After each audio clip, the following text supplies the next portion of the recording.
KTV ವೀಕ್ಷಕರಿಗೆ ನಮಸ್ಕಾರಗಳು.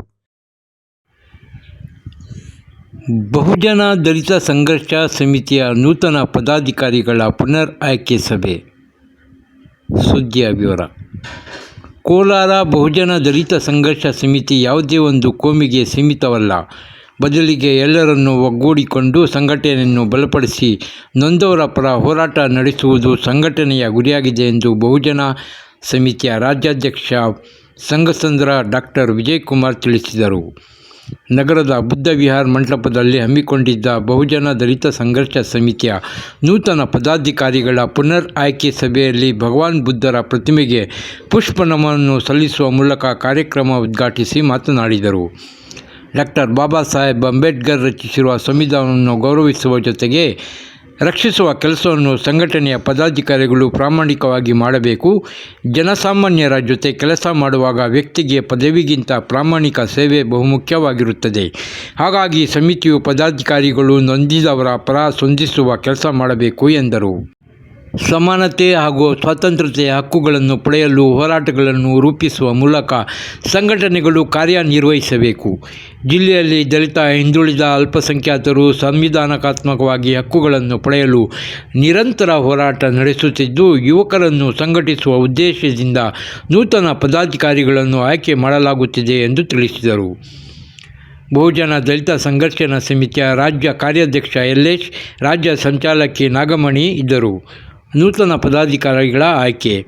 ಬಹುಜನ ದಲಿತ ಸಂಘರ್ಷ ಸಮಿತಿಯ ಜಿಲ್ಲಾ ಉಪಾಧ್ಯಕ್ಷರಾಗಿ ಪಾಯಸ್ತನಹಳ್ಳಿ ಜನಾರ್ದನ್, ಜಿಲ್ಲಾ ಕಾರ್ಯಾಧ್ಯಕ್ಷರಾಗಿ ಕೂಡುಗಲ್ ಬಾಬು, ಜಿಲ್ಲಾ ಸಂಘಟನಾ ಸಂಚಾಲಕರಾಗಿ ಹನುಮಂತು, ಜಿಲ್ಲಾ ಪ್ರಧಾನ ಕಾರ್ಯದರ್ಶಿಯಾಗಿ ಕಪ್ಪಲಮಡುಗು ಶಂಕರ್, ಮೈನಾರಿಟಿ ಘಟಕದ ಜಿಲ್ಲಾ ಸಂಚಾಲಕರಾಗಿ ಕಲೀಂ, ಜಿಲ್ಲಾಧ್ಯಕ್ಷೆಯಾಗಿ ಅಜರ್, ಕಾರ್ಮಿಕ ಸಂಘಟನಾ ಜಿಲ್ಲಾ ಗೌರವಾಧ್ಯಕ್ಷರಾಗಿ ಶಾಮಣ್ಣ, ಮಾಲೂರು ತಾಲೂಕಿನ ಅಧ್ಯಕ್ಷರಾಗಿ ಉದಯವಾಣಿ, KGF ತಾಲೂಕಿನ ಅಧ್ಯಕ್ಷರಾಗಿ ನದೀಂ, ಜಿಲ್ಲಾ ಸಮಿತಿ ಸದಸ್ಯರಾಗಿ JS ಮುನಿರಾಜು, K ಮಂಜುನಾಥ್, ಮುರಳಿ, ಲಕ್ಷ್ಮಮ್ಮ, ಗೌರಮ್ಮ, ಸರಸ್ವತಮ್ಮ, ಚಂದ್ರಕಳಮ್ಮ, ರಾಧಮ್ಮ, ಮುನಿರತ್ನಮ್ಮ, ಅರುಣಾ, ಕೌಸರ್ ಅನ್ನು ಆಯ್ಕೆ ಮಾಡಲಾಯಿತು ಎಂದು ಬಹುಜನ ದಲಿತ ಸಂಘರ್ಷ ಸಮಿತಿಯ ರಾಜ್ಯಾಧ್ಯಕ್ಷ ಮಂಗಸಂದ್ರ ಡಾಕ್ಟರ್ ವಿಜಯಕುಮಾರ್ ತಿಳಿಸಿದರು.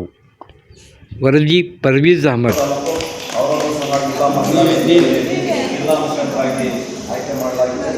ಅದೇ ರೀತಿ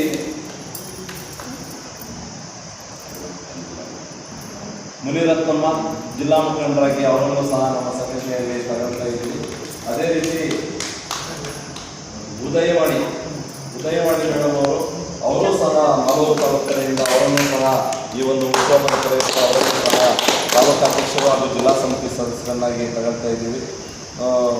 ನವೀನ್, KGF ತಾಲೂಕು, ಅವರನ್ನು ಸಹ ಈ ಒಂದು ಜಿಲ್ಲಾ ಸಮಿತಿ ಸದಸ್ಯರನ್ನಾಗಿ ಆಯ್ಕೆ ಮಾಡ್ಕೊಂಡಿದ್ದೀವಿ. ಅದರ ಜೊತೆಗೆ ಒಂದು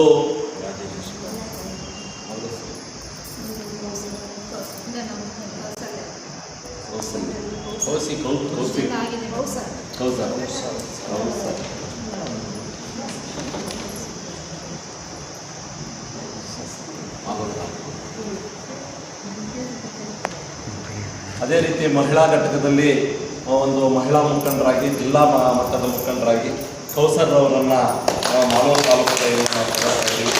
ಅದೇ ರೀತಿ ಒಂದು ಈ ಸಂಘಟನೆಯಲ್ಲಿ ಹೆಚ್ಚಿನ ಒಂದು ಶಕ್ತಿಯನ್ನು ತುಂಬಲಿಕ್ಕೆ, ಮುಂದೆ ರಾಜ್ಯ ಮಟ್ಟದಲ್ಲಿ ಸಂಘಟನೆಯನ್ನು ತಗೊಂಡೋಗಲಿಕ್ಕೆ, ರಾಜ್ಯ ಮಟ್ಟದ ಸಂಘಟನೆಯಾಗಿ ಬಲಗೊಳಿಸಿ ಒಂದು ಶೋಷಿತರ ಪರವಾಗಿ ಕೆಲಸ ಮಾಡಲಿಕ್ಕೆ ರಾಜ್ಯ ಮಹಿಳಾ ಅಧ್ಯಕ್ಷರಾಗಿ ಶಾಂತಮ್ಮರವರನ್ನು ಈ ಒಂದು ಹುಟ್ಟುಹಬ್ಬದ ಪ್ರಯುಕ್ತವನ್ನು ನಾನು ಅದೇ ರೀತಿ ಸಂಘಟನೆಯಲ್ಲಿ ತಗೊಳ್ತಾ ಇದ್ದೀನಿ.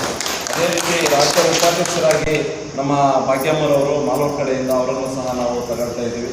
ಅದೇ ರೀತಿ ಈ ಒಂದು ಸಂಘಟನೆಯಲ್ಲಿ ಎಷ್ಟೇ ಒಂದು ಇದಿದ್ದರೆ ಕೂಡ ನಾನು ಸಂಘಟನೆ ಜೊತೆ ನಿರಂತರವಾಗಿ ಎಲ್ಲೇ ಒಂದು ಕಾರ್ಯಕ್ರಮಗಳು, ಎಲ್ಲೇ ಒಂದು ಶೋಷಿತರ ಪರವಾಗಿ ಧ್ವನಿ ಎತ್ತಬೇಕು ಅಂತಂದರೆ ನಾನು ಸದಾ ಸಿದ್ಧನಾಗಿರ್ತೀನಿ. ಇನ್ನು ಮುಂದೆ ನಾನು ರಾಜಕೀಯವಾಗಿ ಹೋದರೆ ಕೂಡ ನಾನು ಸಂಘಟನಾತ್ಮಕವಾಗಿ ಬಾಬಾ ಸಾಹೇಬರ ಒಂದು ಹಿತವಚನಗಳನ್ನು ಜನರಲ್ಲಿ ನಾನು ತುಂಬಲಿಕ್ಕೆ ಸಂಘಟನೆಯಲ್ಲಿ ನಾನು ಸದಾ ಸಿದ್ಧನಾಗಿರ್ತೀನಿ ಅಂಥೇಳಿ ನೂತನ ನಿರ್ದೇಶಕರಾಗಿರ್ತೀನಿ, ಹಾಲು ಒಕ್ಕೂಟದ ನಿರ್ದೇಶಕರಾಗಿ ಅವರು ಸಂಘಟನೆಯಲ್ಲಿ ರಾಜ್ಯ ಮಟ್ಟದ ಕಾರ್ಯಾಧ್ಯಕ್ಷರಾಗಿ ಇನ್ನು ಮುಂದೆ ನಮ್ಮ ಜೊತೆ ಕೆಲಸ ಮಾಡ್ತಾರೆ. ಅವರನ್ನು ಸಹ ರಾಜ್ಯ ಮಟ್ಟದ ಕಾರ್ಯಾಧ್ಯಕ್ಷರನ್ನಾಗಿ ನಾವು ಯಲ್ಲೇಶ್ ಅವರನ್ನು ಸಂಘಟನೆಗೆ ತಗೊಳ್ತಾ ಇದ್ದೀವಿ.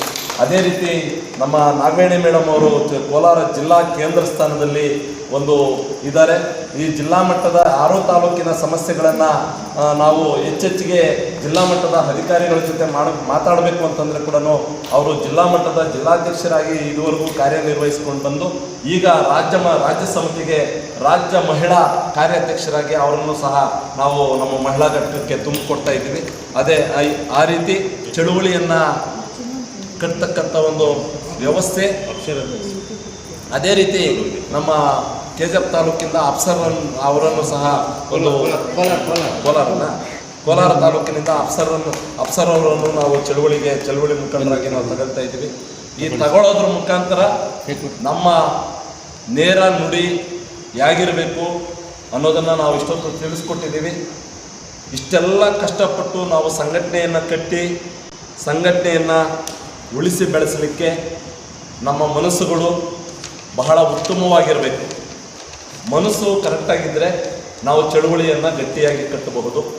ನಾವು ಶೋಷಿತರ ಪರವಾಗಿ ಕೆಲಸ ಮಾಡಬೇಕು, ಬಡವರ ಪರವಾಗಿ ಕೆಲಸ ಮಾಡಬೇಕು.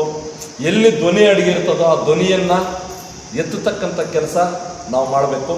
ಅಂಥ ಒಂದು ದಿಟ್ಟಿನಲ್ಲಿ ಬಹುಜನ ಚಳುವಳಿ ಸಂಘಟನೆ ದಾಪುಗಾಲ ಹಾಕೋದ್ರ ಮುಖಾಂತರ ಇವತ್ತು ನಮ್ಮ ಜಯವಾಣಿ ಮೇಡಮ್ ಅವರಿಗೆ ಆಚರಿಸೋಣ ಅನ್ನೋದನ್ನ ಹೇಳೋದ್ರ ಮುಖಾಂತರ ನನ್ನ ಮಾತುಗಳಿಗೆ ವಿರಾಮ ಹೇಳ್ತೀನಿ. ಜೈ ಭೀಮ್, ಜೈ ಕರ್ನಾಟಕ, ಜೈ ಪ್ರಭುತ್ವ. ಸರ್, ಇನ್ನೊಂದು, ತಾವು ಇಲ್ಲಿ ಜಿಲ್ಲಾ ಮಟ್ಟದಲ್ಲಿ ವರಿಷ್ಠಾಧಿಕಾರಿ ಪೊಲೀಸ್ ಇಲಾಖೆ ತಿಂಗಳಿಗೊಂದು ಸಾರಿ ಸಭೆಗಳು ನಡೆಸಬೇಕು ಅಂತ ಹೇಳಿದ್ರಿ. ಅದು ನಿರಂತರವಾಗಿ ನಡೀತಾ ಇದೆಯಾ ಇಲ್ಲ? ಅದಕ್ಕೆ ಬಗ್ಗೆ ಯಾವ ರೀತಿ ನಿಮ್ಮ ಸಂಘಟನೆ? ನಮ್ಮ ಮಾಧ್ಯಮ ಸ್ನೇಹಿತರ ಮುಖಾಂತರ ನಾನು ಒಂದು ಸಂದೇಶ ಕೊಡ್ತೀನಿ.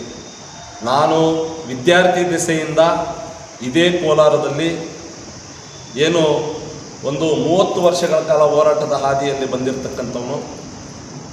ಎನಿ ಪೊಲೀಸ್ ಇಲಾಖೆ ಒಂದು ಜಿಲ್ಲೆಯನ್ನು ಅವರು ಕೆಲಸ ಮಾಡ್ತಾರೆ ಅಂತಂದರೆ ಪ್ರತಿ 3 ತಿಂಗಳಿಗೆ ಒಂದು ಸಾರಿ ಸರ್ಕಾರದ ಆದೇಶದಂತೆ ಜಿಲ್ಲಾ ಮಟ್ಟದ ದಲಿತ ಮುಖಂಡರ ಸಭೆ ಕರೀಬೇಕು. ಜಿಲ್ಲೆಯ 6 ತಾಲೂಕಿನ ಸಮಸ್ಯೆಗಳನ್ನು ಅವ್ರು ತಗೊಬೇಕು. ಎಲ್ಲೆಲ್ಲಿ ಸಮಸ್ಯೆ ಇರ್ತದೋ ಆ ಸಮಸ್ಯೆಗಳಿಗೆ ಸ್ಪಂದಿಸುವಂಥ ಕೆಲಸ ಮಾಡಬೇಕು ಅನ್ನೋದೇ ಸರ್ಕಾರದ ಆದೇಶ ಇದೆ. ಆ ಆದೇಶವನ್ನು ಈಗ ಬಂದಿರತಕ್ಕಂಥ ನಮ್ಮ ನಾರಾಯಣ ಸಾಹೇಬರು ಹೋದ ನಂತರ ಬಂದಿರತಕ್ಕಂಥ ಒಂದು ಅಧಿಕಾರಿ ವರ್ಗಗಳು ಏನು ಈಗಿರ್ತಕ್ಕಂಥ ಸಿಕ್ರಿವಾಲ್ ಮೇಡಮ್ ಅವರು ಇದನ್ನು ಮರೆತಿದ್ದಾರೆ ಅಂತೇಳಿ ಎಲ್ಲೋ ನಾನು ಅಂದ್ಕೊಳ್ತಾ ಇದ್ದೀನಿ. ಯಾಕೆ ಅಂತಂದರೆ ನಾವೂ ಬಹಳ ದಿನಗಳಿಂದ ಕಾಯ್ತಾ ಇದ್ದೀವಿ. ಜಿಲ್ಲಾ ಮಟ್ಟದ ಸಭೆಯನ್ನು ಕರೀತಾರೆ. ಜಿಲ್ಲಾ ಹಂತದಲ್ಲಿ 6 ತಾಲೂಕಿನ ಸಮಸ್ಯೆಗಳನ್ನು ನಾವು ಚರ್ಚೆ ಮಾಡಬಹುದು. ಆ ಸಮಸ್ಯೆಗಳನ್ನು ಜಿಲ್ಲಾ ಮಟ್ಟದ ಅಧಿಕಾರಿಗಳ ಗಮನಕ್ಕೆ ತರಬಹುದು ಅನ್ನೋ ಒಂದು ಆತುರದಲ್ಲಿ ನಾವು ಇದ್ದೀವಿ. ಆದರೆ ಮೇಡಮ್ ಅವರು ಬಂದಾಗಲಿಂದನೂ ಯಾವುದೇ ಒಂದು ಜಿಲ್ಲಾ ಮಟ್ಟದ ಮುಖಂಡರ ಸಭೆಯನ್ನು ಕರೆದಿಲ್ಲ. ಅದಕ್ಕೆ ನನ್ನ ಒಂದು ಒತ್ತಾಯ ಇದೆ, ಸಭೆ ಕರಿಬೇಕು ಅನ್ನೋದನ್ನು.